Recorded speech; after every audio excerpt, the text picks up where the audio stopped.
മുണ്ടു മടക്കി കുത്തി മീശ വിരിച്ച് നെഞ്ചും വിരിച്ച് ഞാൻ സ്വല്പം സീരിയസ് ആണ് എന്ന ഭാവത്തിൽ നടക്കുന്ന നമ്മുടെ അപ്പന്മാരൊക്കെ ഭയങ്കര പാവങ്ങളാണ്.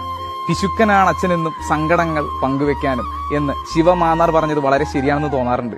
നമ്മുടെ അമ്മയ്ക്ക് എന്തെങ്കിലും സങ്കടമൊക്കെ വരുമ്പോഴത്തേക്കും മക്കളോടും വീട്ടുകാരോടൊക്കെ പറഞ്ഞ് ഒന്ന് കരഞ്ഞ് അവര് റിലാക്സ് ആവും. പക്ഷെ നമ്മുടെ അപ്പന്മാര് കരഞ്ഞ് കണ്ടിട്ടുണ്ടാ? അവര് പരമാവധി സങ്കടങ്ങളൊക്കെ ഉള്ളിൽ ഒതുക്കി അങ്ങ് നടന്നു നീങ്ങി. നിന്റെ അപ്പന്റെ ജോലി എന്താന്ന് ചോദിക്കുമ്പോഴത്തേക്കും ചിലർക്ക് പറയാൻ ഭയങ്കര മടിയാണ്, എന്തോ നാണക്കേട് പോലെ. സമയം കിട്ടുമ്പോഴത്തേക്കും അപ്പന്റെ തഴമ്പുള്ള കൈയും വിണ്ടുകീറിയ കാലും ഒക്കെ ഒന്ന് നോക്കണം.